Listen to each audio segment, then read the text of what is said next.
नमस्कार दोस्तों, स्वागत है आप सभी का एआर केमिस्ट्री धाम में। दोस्तों, आज अपन डिस्कस करेंगे कार्बोक्सिलिक एसिड की थर्ड डेरिवेटिव की या तीसरी व्युत्पन्न की, जिसमें मैं आज ले रहा हूं ईस्टर। इससे पहले दोस्तों मैंने डिस्कस कर लिया है एसिड हैलाइड, डिस्कस कर लिया है। एसिड हैलाइड में अपन इसके बनाने की विधियां, उसकी रासायनिक अभिक्रिया डिस्कस कर चुके हैं। इसके अलावा दोस्तों इसमें जो इंपॉर्टेंट रिएक्शन थी वो थी रोजेन-मुंड रिडक्शन। याद रखना, रोजेन-मुंड अभिक्रिया जो कि पैलेडियम और बेरियम सल्फेट की प्रेजेंस में होती थी। इसके बाद में दोस्तों कल अपन ने डिस्कस कर लिया था एनहाइड्राइड, जो लास्ट क्लास थी उसमें डिस्कस कर लिया था एनहाइड्राइड। और आज अपन जो टॉपिक डिस्कस करने जा रहे हैं दोस्तों वो डिस्कस करेंगे ईस्टर। कौन सा होगा? ईस्टर होगा, इंपॉर्टेंट होगा। इसमें कुछ नेम रिएक्शन भी दोस्तों मैं इंक्लूड करूंगा जो अपने आरपीएससी एग्जाम के लिए बहुत ही इंपॉर्टेंट होगी। दोस्तों अगर आप लेब असिस्टेंट की तैयारी कर रहे हैं या आरपीएससी फर्स्ट ग्रेड और सेकंड ग्रेड की तैयारी कर रहे हैं दोस्तों, दोनों फर्स्ट ग्रेड हो या सेकंड ग्रेड हो, तो दोस्तों आपके लिए ये चैनल बहुत ही खास होने वाला है, क्योंकि इस चैनल के थ्रू आपको डेली की डेली क्लासेस आपको प्रोवाइड की जा रही है, वो भी सिलेबस के अकॉर्डिंग दोस्तों। जिसमें से मैं आपको बता दूं, इसमें मैं थ्योरी क्लासेस अभी ले रहा हूं दोस्तों, थ्योरी क्लासेस पूरी की पूरी ले रहा हूं। इसके अलावा जो भी क्वेश्चंस होते हैं, जो इंपॉर्टेंट पॉइंट मैं खुद कोई एग्जाम ओरिएंटेड होगा उसको मैं अलग से आपको बताता हूं कि ये टॉपिक अपने एग्जाम के लिए इंपॉर्टेंट है दोस्तों। आप में से किसी, जैसे अपने मैं एक मित्र का नाम बता रहा हूँ, विकास जी। तो विकास जी, हिंदी मीडियम के मेरे पास अभी क्वेश्चंस मिल नहीं रहे हैं, इंग्लिश मीडियम के पास मेरे पास काफी मैटर है, लेकिन मैं कोशिश कर रहा हूं कि आपको हिंदी के हिंदी जो लैंग्वेज है उसी माध्यम में मैं आपको क्वेश्चंस की प्रैक्टिस भी करवाऊं। तो उसके लिए थोड़ा सा आपको वेट करना पड़ेगा। बहुत जल्द मैं आपको हिंदी माध्यम के जितने भी ऑब्जेक्टिव क्वेश्चंस बन रहे हैं एग्जाम ओरिएंटेड, वो मैं आपको जरूर प्रोवाइड करा दूंगा सभी दोस्तों को। ठीक है दोस्तों, चलिए ठीक है। इसके अलावा दोस्तों एक और इन्फॉर्मेशन मैं दे दूं, आपको टेलीग्राम चैनल मेरा ज्वाइन कर लेना है। एआर केमिस्ट्री धाम के नाम से ही है, अपने यूट्यूब चैनल के नाम से ही है। इसमें जो भी मैं टॉपिक करवा रहा हूँ उन सभी टॉपिक्स की आपको पीडीएफ भी प्रोवाइड करवा रहा हूँ मैं। तो जो भी टॉपिक मैं कराऊंगा उसकी पीडीएफ आपको जब टेलीग्राम चैनल पर भेज दूंगा तो आप वहां से भी अपने नोट्स प्रिपेयर कर सकते हैं। और आप लोग शेयर कर ही रहे होंगे, जो चैनल देख रहे हैं उसको लाइक भी करते रहना, जितने भी वीडियोज हैं जो आप देख रहे हैं उसको लाइक जरूर कीजिएगा दोस्तों। ठीक है, चलिए स्टार्ट करते हैं आज का टॉपिक। आज अपन डिस्कस करेंगे दोस्तों सबसे पहले ईस्टर के बनाने की विधियों के बारे में। देखिए, ये तो अपन जानते ही कि जो ईस्टर का जो सफिक्स है, ईस्टर का जो सफिक्स है वो अपन जानते हैं ओएट है, और प्रीफिक्स जो है वो एल्कोक्सी कार्बोनिल है। क्या कह रहा हूं? एल्कोक्सी कार्बोनिल, ये इसका प्रीफिक्स है, यानी अनुलग्न। और अनुलग्न तो क्या हो गया? ओएट हो गया, और पूर्वलग्न क्या होता है? Alkyl alkoxy carbonyl. दोस्तों यहां मैं कुछ बनाने की विधियां डिस्कस करूंगा। इसमें सबसे पहला आ रहा है ईस्टरिफिकेशन, यानी ईस्टरीकरण। दूसरा आ रहा है ईस्टरीकरण, जिसको आप एस्टरीकरण भी कह सकते हो, एस्टरिफिकेशन भी कह सकते हो। अगर आप हिंदी माध्यम के हैं तो एस्टरीकरण कह सकते हैं, और इंग्लिश माध्यम के हैं तो ईस्टरिफिकेशन आप कह सकते हो। ईस्टरिफिकेशन की बात करें दोस्तों तो सांद्र H2SO4 अपन यूज करते हैं, और ये सांद्र H2SO4 डिहाइड्रेटिंग एजेंट यानी निर्जलीकारक की तरह काम करता है, यानी ये काम करेगा निर्जलीकरण का। किसका? निर्जलीकरण का। कॉन्सेंट्रेट या सौंद्र H2SO4, ध्यान रखना दोस्तों, डिहाइड्रेशन का काम करता है, निर्जलीकरण का काम करता है। तो होगा क्या, इसमें कोई भी कार्बोक्सिलिक एसिड अपन लेंगे और उसको किसी अल्कोहल के साथ में सांद्र H2SO4 की प्रेजेंस में करवाएंगे दोस्तों, तो अपने को क्या मिलेगा? ईस्टर का निर्माण होगा दोस्तों। यहाँ ध्यान रखने की बात यह है दोस्तों कि इस कार्बोक्सिलिक एसिड को आप 16, जैसे आइसोटोप अपन जानते हैं, इसको 18 दे दीजिए, तो इस कार्बोक्सिलिक एसिड का O और इस एल्कोहल का H बाहर निकलता है H2O के रूप में, और इसको दोस्तों अपन बोलते हैं आइसोटॉप लेबलिंग मेथड। याद रखना दोस्तों, गजब का टॉप पॉइंट है आइसोटॉप लेबलिंग मेथड, यानी इससे ही अपने को पता चलता है कि कौन से कंपाउंड का जल यानी ऑक्सीजन एटम जल के रूप में बाहर निकल रहा है। ये इंपॉर्टेंट क्वेश्चन बनता है यहां से, याद रखिएगा। ये पुरानी किताबों में था, जब अपन 2008 की मैं बात करूं, 2008 6 7 की बात करूं, तो उस समय राजस्थान बोर्ड की किताबें बहुत ही गजब की आती थी। उन किताबों के अंदर ये आपको ये पॉइंट लिखा हुआ मिलेगा दोस्तों। दूसरा मेथड है दोस्तों एसिटाइल क्लोराइड के साथ में CH3COCl, इथेनॉल क्लोराइड कह दो या एसिटाइल क्लोराइड कह दो, इसकी रिएक्शन आप इथेनॉल से करवा दो, वही नाभिक स्नेही न्यूक्लियोफिलिक एडिशन एलिमिनेशन, यानी नाभिक स्नेही योगात्मक विलोपन अभिक्रिया के थ्रू बनता है, जहां से ये H और यहां से HCl निकाल दो, यानी ये नाभिक स्नेही की तरह काम करता है। ये देखो, यहाँ अटैक करे, ये फिर पाइबोन यहाँ शिफ्ट हो, फिर ये पाइबोन यहाँ शिफ्ट होकर के Cl को बाहर निकाल दे और ईस्टर का फॉर्मेशन कर दे दोस्तों। तो यहाँ इथाइल इथेनॉइड बन जाएगा इस रिएक्शन के थ्रू, इथाइल इथेनॉइड बन जाएगा दोस्तों। क्लियर है? चलिए आगे चलते हैं अपन दोस्तों। इसके बाद में आ रहा है कि सिल्वर सॉल्ट यानी कार्बोक्सिलिक अम्लों के सिल्वर लवणों से भी अपन क्या बना सकते हैं, ईस्टर का फॉर्मेशन कर सकते हैं। ये रिएक्शन आपके लिए दोस्तों नई रिएक्शन होगी। ये मैंने राजस्थान बोर्ड की किताब से लिया है, पुरानी किताब है मेरे पास, मैंने कहीं मेरे मित्र से कबड़वाई है दोस्तों। किताब अच्छी है, मैटर 1 नंबर मिलेगा और वो भी आपको एग्जाम ओरिएंटेड ही मिल रहा है दोस्तों, एक्स्ट्रा कुछ भी नहीं करवा रहा हूं और इस मैटर से बाहर नहीं मिलेगा दोस्तों। अगर आप पुराने पेपर सोल्व कर रहे हैं तो एक बार जरूर जो टॉपिक्स मैंने करवा दिए उनको जरूर एक बार कंसल्ट कीजिएगा, पेपर के थ्रू आप डिस्कस कीजिएगा पेपर के अंदर, तो आपको ये टॉपिक एज इट इज मिलेंगे दोस्तों, ये टॉपिक एज इट इज मिलेंगे। देखिए ये सिल्वर साल्ट लिया मैंने, सिल्वर लवण ले लिया और ये मैंने ले लिया एक इथाइल ब्रोमाइड यानी एल्किल ब्रोमाइड। तो यहां से Ag और ये Br दोनों क्या हो जाए, एलिमिनेट हो जाए और अपने को क्या मिल जाए दोस्तों, ईस्टर का फॉर्मेशन हो जाए। तो देखिए यहां से Ag निकल गया और ये Br निकल गया दोस्तों और यहां पर ये ग्रुप इजीली जुड़ गया तो ये इथाइल एल्केनोइड बन गया। अब इसके लिए आप चाहें तो एग्जाम्पल कर सकते हैं दोस्तों कि मैंने ले लिया सिल्वर इथेनॉइड और दोस्तों मैंने इसकी रिएक्शन करवा दी इथाइल ब्रोमाइड के पास थ्रू और यहाँ मैंने करवा दी हीट। तो यहाँ से AgBr बाहर निकल जाएगा दोस्तों और जैसे AgBr बाहर निकला अपने पास CH3C+O C2H5 का निर्माण हो जाएगा यानी इथाइल इथेनॉइड बन गया दोस्तों, इथाइल इथेनॉइड बन गया। क्लियर दोस्तों? दोस्तों एक और बात मैं शेयर करना चाहता हूँ, कई दोस्त ऐसे सोच रहे होंगे कि क्या पता सर करवाएंगे कि नहीं कर पाए, ये सिलेबस करवा पाएंगे कि नहीं करवा पाएंगे। दोस्तों अब आप ये देख लीजिए कि मैं जब से वीडियो डाल रहा हूँ अक्टूबर 2021 से मैं डाल रहा हूँ और वो रेगुलर डाल रहा हूँ दोस्तों। अब आप आइडिया लगा लीजिए कि मैं आपके जो ये टॉपिक डाल रहा हूँ आपके लिए वो मैं कितनी मेहनत कर रहा हूँ। आप विश्वास रखिए हर एक टॉपिक को मैं आपको कवर करवाता चलूंगा, बस टाइम देते जाइए आप। आपका एक आधा घंटा रोज आपको देना है बस शाम को। इसके अलावा जो भी टॉपिक लिख रहे हैं उनको रिवाइज करते चलो, नोट्स बना रहे हो नोट्स बनाते रहो, ये नोट्स ही आपको एग्जाम को फाइट करवाने में हेल्प करेंगे दोस्तों। ठीक है दोस्तों? चलिए अब देखिए दोस्तों आगे आ गई अपने पास Tishchenko reaction, name reaction, important reaction है दोस्तों। टिशनको रिएक्शन बहुत ही गजब की रिएक्शन है। इसमें क्या कह रहे हैं, एल्यूमिनियम एल्कोक्साइड यानी एज ए अभिकर्मक अपन यूज कर रहे हैं एल्यूमिनियम एल्कोक्साइड, अभिकर्मक या मैं कह दूं एज ए कैटलिस्ट भी कह दूं क्योंकि जैसा था वैसा का वैसा ये रिएक्शन में पड़ा है। इस अभिक्रिया में दोस्तों 2 मोल एल्डिहाइड का मैंने यूज कर लिया, सेम एल्डिहाइड ले लिया दोस्तों। इसमें से एक को ऑक्सीकृत करवा दिया और एक को अपचयित करवा दिया। क्या कर रहा हूं दोस्तों, एक को ऑक्सीकृत करा दिया और दूसरे को अपचयित करवा रहा हूं। अब ये टॉपिक आपने केनेजारो में पढ़ा होगा दोस्तों। केनेजारो में ऐसे कंपाउंड जिनके अल्फा हाइड्रोजन एब्सेंट होते थे, जैसे बेंजेल्डिहाइड ले लो, फॉर्मेल्डिहाइड ले लो, पिव एल्डिहाइड ले लो, तो ये कंपाउंड थे जिनसे मैंने ये कहा था कि केनेजा रिएक्शन के अंदर वो डिस्प्रपोर्शनेशन यानी असमानुपातन अभिक्रिया के थ्रू ऑक्सीकृत भी होता है और अक्सीकृत होकर के सोडियम लवण बनाता है और अपचयित होकर के एल्कोहल बनाता है।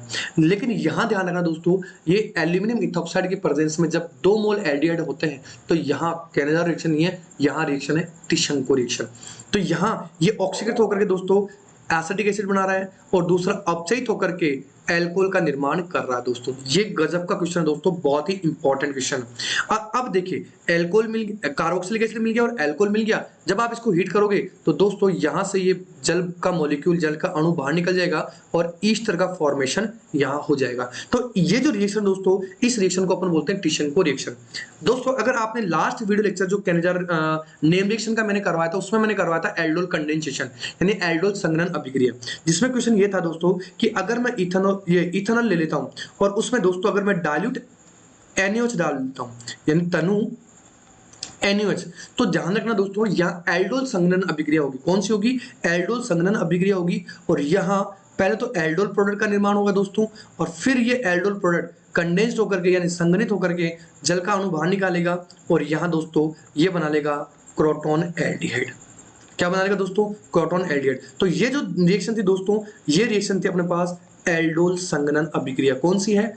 एल्डोल संघनन अभिक्रिया है दोस्तों, ध्यान रखना, गजब का क्वेश्चन है। चलिए आगे चलते हैं दोस्तों। तो टिशनको रिएक्शन याद रखनी है अपने को। आगे देखिए दोस्तों, मैंने इससे कुछ रासायनिक अभिक्रियाएं ली हैं यानी ईस्टर से अपन क्या क्या बना सकते हैं, इसका कहाँ कहाँ यूज कर सकते हैं। तो पहला जो मैंने ले रखा है दोस्तों वो ले रखा है जल अपघटन। और अपन जानते हैं किसी भी कार्बोक्सिलिक अम्ल के व्युत्पन्न को जल अपघटित कराओगे तो कार्बोक्सिलिक एसिड का निर्माण हो जाएगा।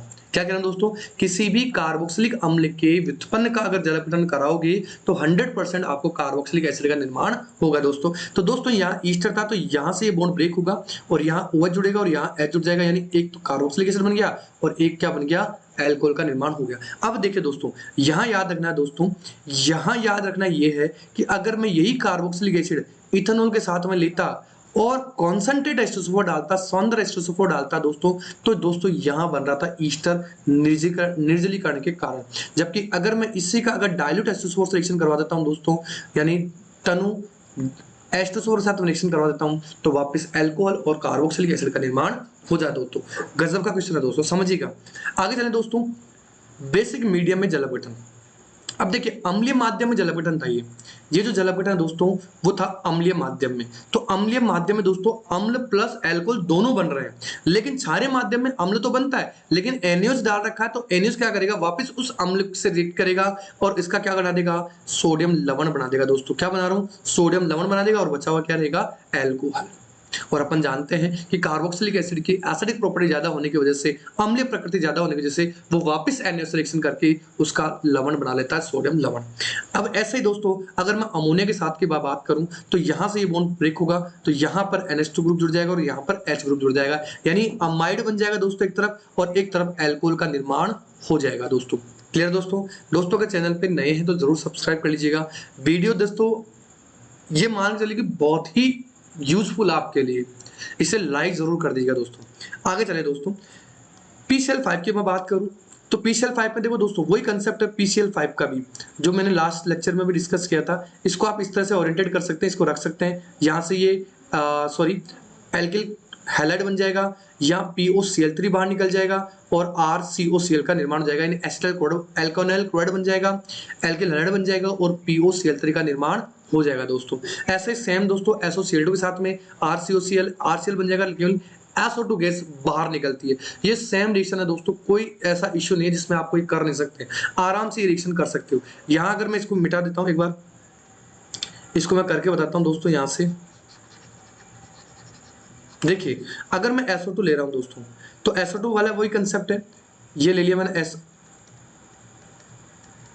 थायोनिल क्लोराइड, तो यहाँ से RCl बाहर निकल जाए, यहाँ से RCOCl बाहर निकल जाए और ये SO2 गैस बाहर निकल जाए। ऐसे दोस्तों सोडियम प्लस, यहाँ देखिए दोस्तों ये दो रिएक्शन है वो अपचयन की है। क्या कह रहे हैं दोस्तों, अपचयन अभिक्रियाएं। तो अपचयन में क्या बनाएगा, अल्कोहल बनाएगा। तो सोडियम प्लस इथेनॉल और लिथियम एल्यूमिनियम हाइड्रेट के साथ में दोस्तों अल्कोहल का निर्माण करता है। ये भी इंपॉर्टेंट रिएक्शन दोस्तों, गजब का क्वेश्चन है ये भी। ऐसे ही दोस्तों अगर मैं इथेनॉल के साथ में रिएक्शन करता हूं, ये देखिए दोस्तों गजब का क्वेश्चन है। ये ही ईस्टर के 2 मोल जब सोडियम इथोक्साइड जो कि एक प्रबल क्षार की तरह काम करता है, यहाँ पर किसकी तरह, प्रबल क्षार की तरह काम करता है, और ये बनाता है दोस्तों इथाइल एसीटो एसीटेट का निर्माण करता है। यानी इसको दोस्तों लिख सकते हैं शॉर्ट में EAA, इथाइल एसीटो एसीटेट। और इस अभिक्रिया को बोलते हैं दोस्तों कंडेंसेशन रिएक्शन, यानी क्लेजन कंडेंसेशन रिएक्शन, यानी क्लेजन संघनन अभिक्रिया। ये रिएक्शन दोस्तों अपने RPSC एग्जाम के लिए इंपॉर्टेंट होने वाली है। एक तो टिशनको रिएक्शन करवा लिया आज मैंने, जिसमें 2 मोल एसिटेटेड एल्यूमिनियम इथोक्साइड के साथ में रिएक्शन करके पहले एसिड और अल्कोहल का निर्माण कर रहे थे, जहां वापस निर्जलीकरण के थ्रू ईस्टर्न का निर्माण हो रहा था। तो ऐसी रिएक्शन थी टिशंको रिएक्शन। और दूसरी मैं ले रहा हूं दोस्तों ईस्टर के 2 मोल अगर मैं प्रबल क्षार सोडियम इथोक्साइड की प्रेजेंस में रिएक्ट करवा देता हूं तो दोस्तों डिहाइड्रेशन भी वहां पे भी होगा और वहां इथाइल एसीटो एसीटेट का निर्माण होगा। ये दोस्तों मैंने कुछ इस तरह से रिएक्शन करवा रखी है मैं इसको एक बार वापस समझा देता हूं, इसको भी रिएक्शन को भी। अच्छा क्वेश्चन है दोस्तों, इसको एक बार रब कर देता हूं मैं आपके लिए। देखिए यहाँ जो क्वेश्चन है दोस्तों, यहाँ जो क्वेश्चन है इसमें मैंने ले लिया ये ईस्टर। दूसरा जो ईस्टर है उसको मैंने इस तरह से ओरिएंटेड कर दिया, तो यहाँ से मैं क्या निकाल सकता हूँ दोस्तों, इथेनॉल का रिमूव कर सकता हूँ इथेनॉल, और ये CH2 सीधा सीधा इस कार्बन से जुड़ जाए दोस्तों। देखिए ये सोडियम इथोक्साइड प्रबल क्षार की तरह काम करेगा, यहाँ से H निकालेगा, ये न्यूक्लियोफिलिक एडिशन एलिमिनेशन, वही नाभिक स्नेही। देखो एक बार अगर रिएक्शन समझ में आ गई दोस्तों तो मैकेनिज्म का नाम आसानी से याद आ जाएगा, नाभिक स्नेही योगात्मक विलोपन अभिक्रिया। दोस्तों कौन सी? नाभिक स्नेही योगात्मक विलोपन अभिक्रिया।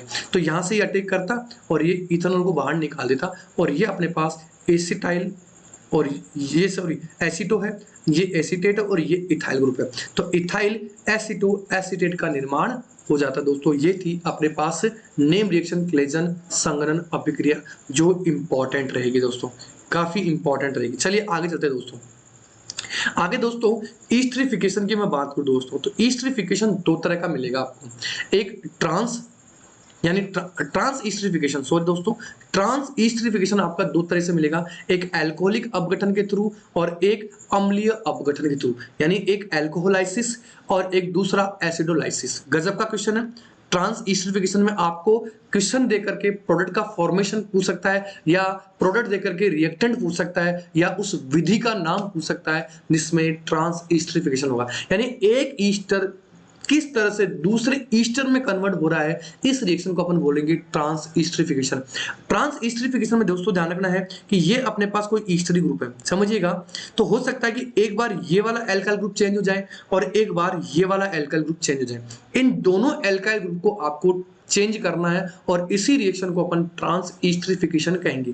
क्या कह रहा हूं? अगर मैं दोस्तों ये कहूं कि इस एल्काइल ग्रुप को किसी दूसरे एल्काइल ग्रुप के थ्रू या हटा दूं या प्रतिस्थापित कर दूं और या इस एल्काइल ग्रुप को किसी दूसरे एल्काइल ग्रुप की तरफ प्रतिस्थापित कर दूं, सब्स्टिट्यूट कर दूं, तो ये ऐसी अभिक्रिया ट्रांस ईस्टरिफिकेशन कहलाएगी।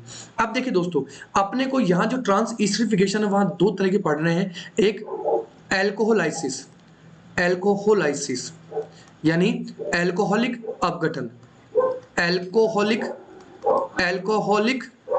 अपघटन करवाएंगे और दूसरा करवाएंगे अम्लीय अपघटन या एसिडोलाइसिस करवाएंगे। ये दो रिएक्शन है। अब देखिए दोस्तों मैंने यहाँ पर एक एक रिएक्शन को बताया मैंने। सबसे पहले मैं बात करूं एल्कोहोलाइसिस यानी एल्कोहलिक अपघटन, एल्कोहलिक अपघटन की मैं बात करता हूं दोस्तों। तो दोस्तों यहाँ जो मिथाइल है, ये मिथाइल क्या कर रहा है, इस इथाइल ग्रुप को क्या कर रहा है, प्रतिस्थापित कर रहा है दोस्तों। इस इथाइल ग्रुप को प्रतिस्थापित करोगे तो यहाँ इस इथाइल की जगह क्या जुड़ गया दोस्तों, CH3 ग्रुप जुड़ गया। तो अब देखिए दोस्तों पहले था इथाइल इथेनोइड, अब बन गया दोस्तों मिथाइल इथेनोइड का निर्माण हो गया। तो अगर ध्यान रखना दोस्तों जो ईस्टर का जो प्रीफिक्स है एल्काइल ग्रुप, ये वाला दोस्तों, ये वाला ग्रुप, तो इस ग्रुप को अगर मैं प्रतिस्थापित कर रहा हूं, हटा रहा हूं किसी दूसरे एल्काइल ग्रुप के थ्रू, तब तो दोस्तों वो होगी एसिडोलाइसिस, एल्कोहोलाइसिस यानी एल्कोहलिक अपघटन होगा दोस्तों। लेकिन दोस्तों अगर मैं इस एल्काइल ग्रुप को चेंज करता हूं, ध्यान रखना दोस्तों, इस एल्काइल ग्रुप को अगर चेंज करते हैं, R- को चेंज करते हैं, तो ये होगा एल्कोहलिक अपघटन। यही चीज आपको ध्यान रखनी दोस्तों एग्जाम के अंदर, यही ट्रिक आपको ध्यान रखनी है। लेकिन दोस्तों अगर इस एल्काइल ग्रुप को अगर मैं चेंज करता हूं, इस एल्काइल ग्रुप को, तो वो कहलाता है अम्लीय अपघटन। कौन सा होगा, अम्लीय अपघटन होगा। तो देखिए दोस्तों यहां ये इथाइल ग्रुप था और यहां था मिथाइल ग्रुप, तो इस इथाइल ग्रुप ने क्या कर दिया, इस मिथाइल ग्रुप को क्या कर दिया, प्रतिस्थापित कर दिया दोस्तों। तो यहां देखिए दोस्तों पहले मिथाइल यानी इथाइल इथेनोइड था और अब इस मिथाइल की जगह इथाइल ग्रुप जुड़ गया और ये CH3 यहां जड़ गया, अटैच हो गया यहां, तो एसिडिक एसिड बन गया है, तो सीधी सी बात है। लेकिन ये जो प्रोडक्ट बना दोस्तों वो बन गया अपने पास इथाइल प्रोपेनोएट। क्या बन गया, इथाइल प्रोपेनोएट। तो ये है ट्रांस ईस्टरिफिकेशन, जिसमें दो पढ़ते हैं अपन, एक एल्कोहलिक और दूसरा एसिडिक अपघटन। एल्कोहलिक के अंदर जो एल्कोक्सी ग्रुप का R है, ये वाला जो एल्कोक्सी ग्रुप है उसका R ग्रुप चेंज होता है, R ग्रुप चेंज होता है और वो भी एल्कोहल की प्रेजेंस में। अगर एल्कोहल की प्रेजेंस में ये एल्काइल ग्रुप चेंज हो रहा है तो उसको अपन बोलेंगे एल्कोहलिक अपघटन। और अगर किसी एसिड की प्रेजेंस में ये वाला मिथाइल ग्रुप चेंज होता है दोस्तों, ये वाला मिथाइल ग्रुप चेंज होता है तो उसको बोलेंगे अम्लीय अपघटन। क्लियर हुआ? ये दोस्तों आपके लिए इंपॉर्टेंट रहेगा, 100% इंपॉर्टेंट रहेगा एग्जाम के पर्पस से, याद रहेगा आपको। चलिए फटाफट आगे चलते हैं दोस्तों। आगे दोस्तों आपको क्या करना है, अगर चैनल को लाइक नहीं किया तो लाइक कर दीजिए, सब्सक्राइब नहीं किया सब्सक्राइब कर दीजिए और शेयर जरूर कर दीजिए दोस्तों। आपको कंप्लीट सिलेबस करवा रहा हूं, क्वेश्चंस करवा रहा हूं एग्जाम ओरिएंटेड, इसी के तरह जो मैटर में ले रहा हूं वो भी एग्जाम ओरिएंटेड ही ले रहा हूं। अब दोस्तों लास्ट जो क्लास थी उसके अंदर एक क्वेश्चन रह गया था दोस्तों, वो मैं क्वेश्चन आपको यहां ले लेता हूं दोस्तों। इस क्वेश्चन में ये बाय मिस्टेक लिखने में गलती हो गई थी दोस्तों मेरे, तो इसको मैं हटा देता हूं दोस्तों। इसमें यहां पर ईस्टर की जगह दोस्तों बेंजीन है। कौन सा है ग्रुप? बेंजीन है। अगर मैं बात करूं दोस्तों फिडल क्राफ्ट रिएक्शन की, समझिएगा, फिडल क्राफ्ट रिएक्शन की दोस्तों, फिडल क्राफ्ट अभिक्रिया की बात करूं, यह अच्छा टॉपिक है दोस्तों, फिडल क्राफ्ट अभिक्रिया। तो उसमें अपन ने पढ़ा था एसाइलेशन या एसिटिलीकरण दोस्तों, और उसमें जो इलेक्ट्रोफाइल बनता था वो बनता था दोस्तों एसिटाइल कार्बोकेटाइन, यही बनता था। अब ये जो कार्बोटाइन दोस्तों वो एक तो बन जाता था एसिटाइल क्लोराइड के साथ में, या मैं दोस्तों ये कह दूं कि अगर एनहाइड्राइड ले लेता हूं दोस्तों तो एनहाइड्राइड से भी ये एसिटाइल कार्बोकेटाइन बन जाता है, जो कि एक इलेक्ट्रोफाइल यानी इलेक्ट्रोफाइल की तरह काम करता है, इलेक्ट्रॉन स्नेही की तरह काम करता है दोस्तों। तो दोस्तों अगर मैं बेंजीन ले लेता हूं और एसिटिक एनहाइड्राइड ले लेता हूं दोस्तों, एसिटिक एनहाइड्राइड ले लेता हूं और AlCl3 के प्रेजेंस में जो कि निर्जल होता है उसकी उपस्थिति में कराता हूं दोस्तों, तो यहां पर आपको एसिटोफिनोन का निर्माण होता है। किसका निर्माण होता है दोस्तों? एसिटोफिनोन का निर्माण होता है, और इसी अभिक्रिया को अपन क्या बोलेंगे? फिडल क्राफ्ट एसिटिलीकरण या एसाइलेशन। ये दोस्तों बाय मिस्टेक लिखने में मिस्टेक हो गई थी दोस्तों, आई होप आप इसको नेगेटिव नहीं लेंगे दोस्तों, ठीक है दोस्तों। चलिए, तो ये था दोस्तों आज मेरा ईस्टर का टॉपिक। इसमें मैंने आज 2 नेम रिएक्शन करवाए दोस्तों, एक करवा दी कोलेजन कंडेंसेशन जो कि बहुत गजब की होगी, एक ट्रांस ईस्टरिफिकेशन जिसमें 2 ले लिए मेथड, अल्कोहलिक मेथड और दूसरा मैंने लिया अम्लीय अपघटन। अल्कोहल की प्रेजेंस में अगर कोई एल्कोक्सी ग्रुप का अगर आर चेंज होता है, अल्कोहल की प्रेजेंस में अगर कोई आर चेंज होगा तो अल्कोहलिक अपघटन होगा, और अगर किसी एसिड की प्रेजेंस में कार्बन चेन वाला जो ईस्टर का जो कार्बन चेन वाला अगर मिथाइल ग्रुप यानी कोई भी एल्काइल ग्रुप चेंज होगा तो उसको अपन बोलेंगे एसिडिक अपघटन। इसके बाद पहले डिस्कस किया था दोस्तों मैंने फिडल ये क्लेजन संगणन अभिक्रिया, जो कि मैंने कहा कि 2 मोल ईस्टर रिएक्ट करवाएंगे और इथाइल एसिटेट का निर्माण होगा, इथाइल एसिटेट का निर्माण होगा। इस अभिक्रिया को अपन क्या बोलते हैं दोस्तों? Claisen condensation. और जो मैकेनिज्म थी न्यूक्लियोफिलिक एडिशन एलिमिनेशन या नाभिक स्नेही योगात्मक विलोपन अभिक्रिया थी। इसके पहले दोस्तों मैंने डिस्कस कर लिया टी-शंको अभिक्रिया, जो कि अपने एग्जाम के पर्पज से बहुत ही इंपॉर्टेंट रहेगी। कौन सी होगी? टी-शंको अभिक्रिया। क्लियर दोस्तों अगर चैनल पे नए हैं तो टेलीग्राम चैनल जरूर ज्वाइन कर लेगा ताकि आपको जो पीडीएफ है वो मिल सके। इसके अलावा जो भी नोट्स होंगे दोस्तों वो भी मैं आपको प्रोवाइड कराता चलूंगा। इसके अगर साथ साथ में बात करूं दोस्तों, जो बच्चे अगर कोई क्लास को नहीं देख पाते हैं तो टेलीग्राम चैनल पे मैं अपना इस चैप्टर का जो लिंक होता है वो मैं जरूर शेयर करता हूं, जो भी मैं टॉपिक ले रहा हूं तो वहां से भी वो देख सकता है। अगर प्लेलिस्ट में नहीं मिले तो दोस्तों उसमें जरूर आपको प्रोवाइड हो जाता है। ये कई बार प्लेलिस्ट में ऊपर नीचे समझ में नहीं आता होगा, वैसे ऐसा कुछ बना नहीं रखा, प्लेलिस्ट सीधे सीधे बना रखी है मैंने, लेकिन फिर भी अगर कोई इश्यू होता है तो भी आप टेलीग्राम चैनल के थ्रू कर सकते हैं। और फिर भी दिक्कत हो दोस्तों तो फिर मेरे व्हाट्सअप नंबर है 9785880824, इस पर आप मेरे को व्हाट्सअप कर सकते हैं। जो भी टॉपिक आपको चाहिएगा मैं उसका लिंक आपको पर्टिकुलर व्हाट्सअप कर दूंगा पर्टिकुलर नंबर पर दोस्तों। क्लियर दोस्तों? चलिए, कल अपन डिस्कस करेंगे लास्ट डेरिवेटिव अमाइड के बारे में, जहां अपन प्रिपरेशन मेथड भी डिस्कस करेंगे। अगर कोई नेम रिएक्शन, वैसे नेम रिएक्शन है हाफमैन ब्रोमोमाइड डिग्रेडेशन रिएक्शन, एक बहुत ही गजब की नेम रिएक्शन दोस्तों, वो डिस्कस जरूर करेंगे। इसके अलावा दोस्तों मैं साइनाइड के बारे में वापस पूरी डिटेल से डिस्कस करूंगा, क्योंकि वो साइनाइड आपको कई सारे टॉपिक्स में मिलता है दोस्तों, कई सारे टॉपिक उस साइनाइड के थ्रू इजी हो जाते हैं दोस्तों। ठीक है दोस्तों, आई होप आज जो क्लास थी वो क्लास आपके लिए बहुत ही यूजफुल होगी दोस्तों, इसीलिए शेयर जरूर कीजिएगा, लाइक नहीं आएगा तो लाइक जरूर कीजिए। ठीक है दोस्तों, चलिए बाय, धन्यवाद।